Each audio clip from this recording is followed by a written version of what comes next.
Nangaye, du nouveau à Kinshasa, place Yassur, des amoko na immeuble Emma, des arabes normes, standard, international, et Koyamba, Batunyoso, en famille, en couple, salon VIP. Et salle à manger, salle de bain confort et magistrale et des chambres à coucher, cuisine Kafou. Sécurité, ils ont assuré. Connexion internet illimitée, Facebook, TikTok, WhatsApp.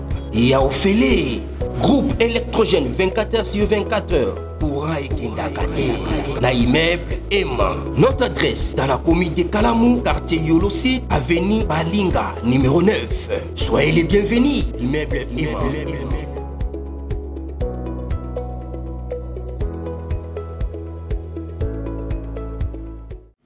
Bandeko balandi ya magazine d'actualité Christian chez vous bisika noso bozuli baku ya kolanda biso mokolo ya lelo. Nous sommes aujourd'hui mardi le 10 juin 2025. Bienvenue à ce nouveau numéro Machi et Baluki ndenge tolobaka. Les États-Unis viennent d'exiger au Rwanda de retirer rapidement ses troupes avant la signature de l'accord de paix. On comprend maintenant pourquoi la situation est à on m'a dit que biso Congo tu ngambo la biso te to limbo ka ote to sali ba makelele awa ote moni d'abord avant de signer to kana na kati te na minute américain te bataka banzambe pour na biso na minute les américains ba lobby boy. Les accords, dans une semaine, on va signer les accords. Kagame a tiré des choses à la longueur pour dire que solution africaine au problème africain. Mais Trump a bêtillé des coups de balle. Ta. Premier coup de balle, Trump a bêtillé et anonyme. Tellement que depuis Kala, on a et la parole de l'évangile, mais c'est ça. Vérifier la source, c'est comme ça. Trump a bêté le roi les années. On lui avait dit accord de paix. D'abord l'accord de principe à l'objet. Accord de principe à signer à qui? On les avait dit, il faut soutenir, qui va déstabiliser nos voisins. RDC va soutenir, va signer. Mais Kagame a continué Kabila. Est. Or, Kabila, na Est est là pour détruire, il est là pour continuer Moussala, il y a armée rwandaise na Congo. Il est là pour détruire, pour piller, il est là pour balkaniser Mboka. Donc, il est là pour M23 et Tikalakuna Libela. Raison pour laquelle, pour l'année du M23 lobby, RCD Chouaki, CNDP échoué, biso to échoué d'ailleurs Kabila yé, lola Kabila yé boza garantie pour la biso que to longwaté. Ah bon? Longwaté. Mais ba merké ba lobby. D'ailleurs article ba publié en lelo na et ben on na chaîne na site na bango oyo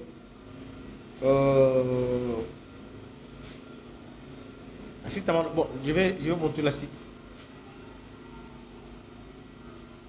Site mot américain, va publier.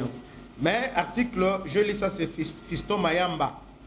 Fiston Mayamba Azali, un pro-rwandais, hein, qui fait un effort dans un pro-rwandais. Dans tout un article, on n'a pas Fiston Mayamba sur Twitter.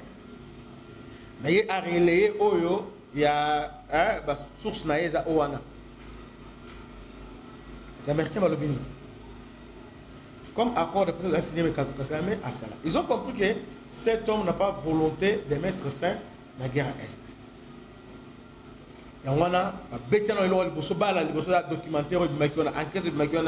Il y a chaîne américaine,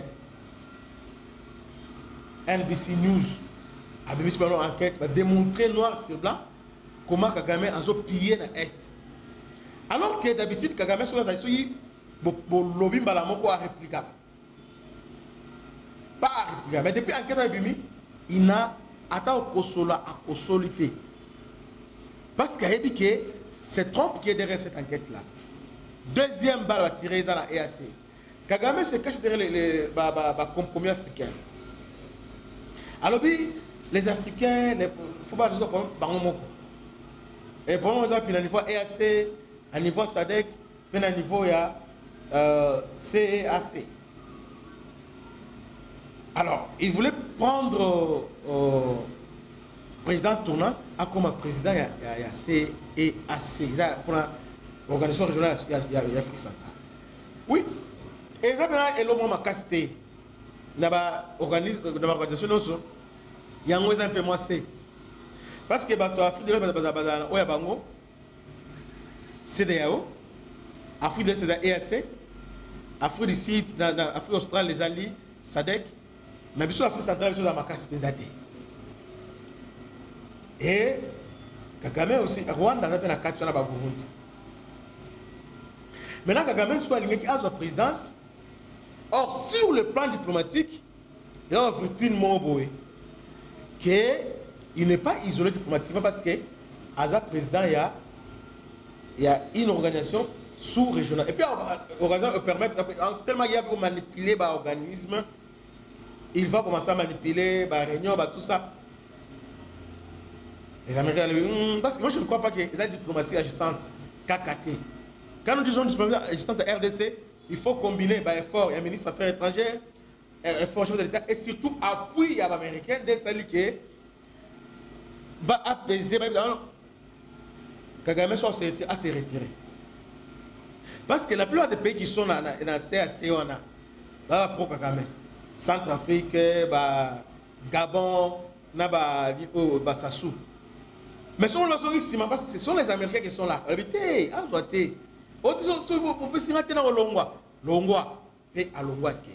Deuxième juif, la PCA. Maintenant, il y a un document authentique. Il y a signature et accord, il y a proposition et accord, on a le lobby. Avant signature et accord, Rwanda et Sénégal a retiré troupes naïes sur le sol congolais. Bien sûr, les Américains vont à l'encontre de la résolution des Nations Unies 2773 au Lobaki, les retraits immédiats et sans condition des troupes rwandaises sur le sol congolais. Mais par contre, les Rwandais à lobby, je suis au Congo parce que dans le cadre, il y a une mesure défensive. Mais Rwanda va dans l'Iboma. À lobby, nous soutenons les rebelles M23T. Mais je suis là à cause des mesures défensives. Or, mesures défensives, les troupes rwandais sont là. Badron et Zawana. Et ils ont financé M23. Mais entre-temps, tout région où ont contrôlé les FDLR, les Libanais, comme des FDLR, à Tamoba, Kanyes, Azati. Est-ce que vous comprenez pas ça? Alors, Trump a lobby, aligné Piloko, aligné que des gauches droits, retire ton truc. Dernière, ils ont mis la boye, il y a donc les 15 awa, 2 jours, 3 jours, pour l'année, pour passer la vitesse supérieure. Il y a maintenant, Kabila, quand il a retiré quelques. Parce que les Américains avaient tiré le mot. Les Américains avaient dit quand tu entres au Congo, au côté de la Batenia Rwandais, on a Bateni, Bani Botikiango, et puis Bokoti, na Bateni à 1,23. En d'autres termes, les Américains avaient lobby. Avant de se retirer accord, armée rwandaise et Longwe, pour les Américains, na Goma, il n'y a pas de M23. Pour les Américains, il n'y a pas la rébellion. Pour les Américains, c'est une agression masquée. Ce n'est pas moi qui l'ai dit. Documentaire, enquête de tout le monde, NBC News est démontrant suffisamment. Alors, Reuters, Reuters Africa. Les États-Unis veulent les troupes rwandaises quittent le Congo avant la signature de l'accord de paix, selon les sources de Reuters. Un haut responsable dans l'administration de Tshisekedi accuse les Rwandais de traîner les pieds sur le projet et a déclaré que le retrait du Rwanda était nécessaire pour que le processus de paix avance. Nous exigeons le retrait total des troupes rwandaises comme condition préalable à la signature de l'accord et nous ne ferons pas de compromis, a déclaré la source. Donc, côté RDC, Batikali catégorique. Balobi, on a la compromis. Parce que pour cela, Rwanda est des amis. Parce que Congolais, tant même à Zolo, on n'a jamais vu à Zoloba. Et d'abord, à Fongola, j'ai vu les gens critiquer, tout ça. Mbemba a ébi l'oiseau sale. Kagame, tu es connaissant qui va conseiller à quel la Moussa. Non, il y a un dialogue intercongolais. Papa, dialogue, mon côté, et qu'on résout le problème. Notre problème, c'est notre problème au Congo, il y a un problème, il y a armée forte et républicaine. C'est le mécanisme pour restaurer la paix au Congo. L'armée doit s'imposer un point barre. Aucun dialogue, aucun compromis, et qu'on ramène la guerre dans l'Est. Là, il faut y aller. Quand les catholiques, les autres disent que nous devons nous mettre ensemble. Mais on doit se mettre ensemble pourquoi? Est-ce que la guerre, et bien parce qu'on n'était pas ensemble. Donc, et comme ceux qui, au Sébé, au côté, aux Munduki, au Béni, Rwandais, Boya, Rwandais, côté, après, maintenant, ils doivent se mettre ensemble. Pas question. Ça, c'est l'impunité. Ceux qui, aujourd'hui, mon Konzambo, quand on a le dialogue, dans le cadre de cette cause de l'Ingwana, ils ont haute trahison. Et ils ont constamment haute trahison. Parce que même les Américains, même tout le monde, même Chine, Chine hausse les tons pour dire que les Rwandais doivent se retirer du sol congolais. Mais nous, les Congolais, disons quoi? Ote, ils ont un ote, ils ont un Kabila te, ils ont un Kabisolo parce qu'ils ont mes gestions. Ah! Papa, mes gestions, mon bout, tu vas bien mon bout. Kabila le père Aye, Babomi, Joseph Aye a entretenu Bango. Et les Félix, même problème. Et vous dites toujours, est-ce que Rwanda est bien géré? Rwanda, vous êtes sûr que Rwanda a bien géré? Ah, tout ça quoi, papa? Tout ça. Donc, ce qui se passe, nous devons avoir la conscience que dernière chance d'Abisso Yangoui, ça passe ou ça casse. Parce qu'on nous a bourré les oreilles pour dire que non, dans les États-Unis, partout, la carte, il y a qui faudra déjà. Mais aujourd'hui, les Américains viennent pour vous dire que je suis derrière vous. Boya, tout signé contrat. Rwanda faut s'arrêter. Yo, tu Congolais, au Balobakwan, au Lobité. Avant, Merkel va signer, tout le canal à l'intérieur. Aux Andoki. Vous êtes des sorciers. Vous êtes des sorciers. C'est pas normal. Ce n'est pas normal. Et, attends, je suis en train de raconter ma vie, raconter si ma vie, non. Non. C'est fini pour Paul Kagame. Ces aventures-là, et Sili, P. Aoulapa. Aoulapa.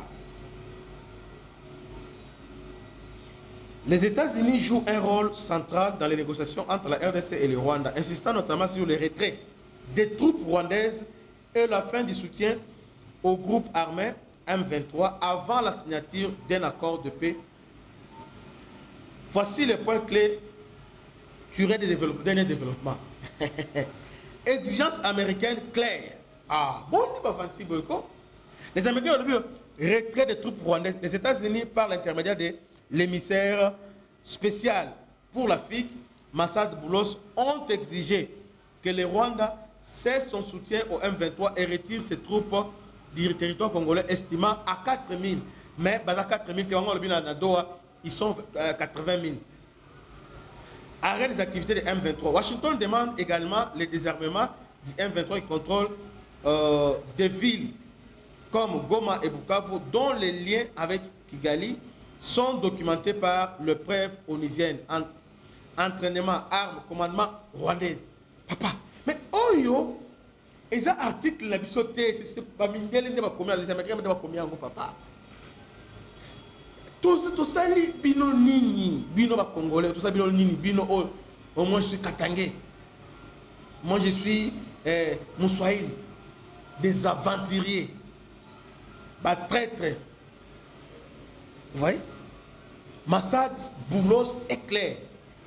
Les Rwanda et Sengel, oui, Rwanda est capricieux. il aime toujours qu'il va obéir. Donc, il y a une ligne. Donc, pour naïe, FDLR n'est pas bien. Mais les M23 qui viennent détruire, piller, massacrer, ils sont chez eux. Ici. Maintenant, FDLR, maintenant, là-bas au Rwanda, ce n'est pas chez eux. Alors, non, dialogue ici. Congolais.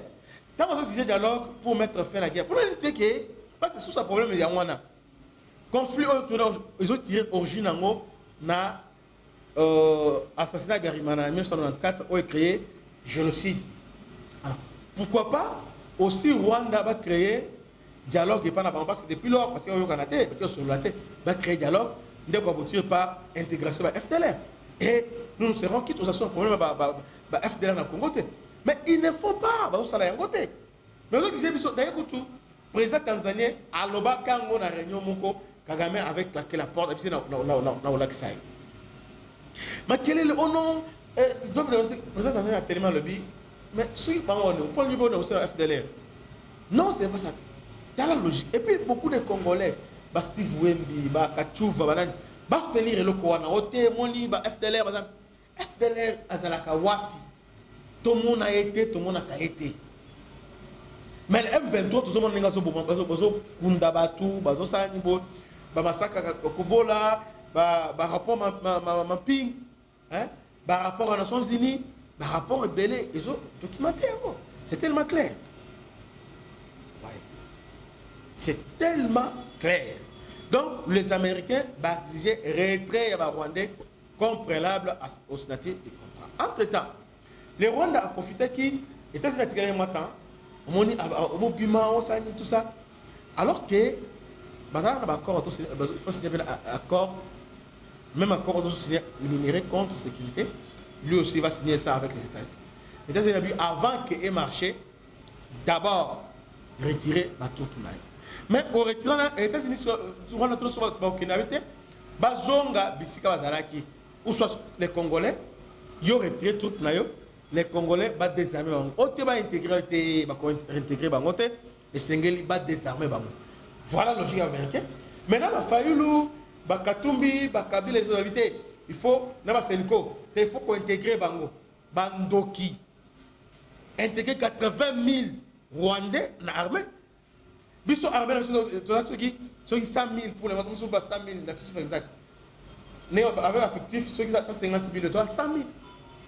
Maintenant, pour intégrer 80 000 Rwandais. Alors, qui obéissent directement à Paul Kagame et à Joseph Kabila.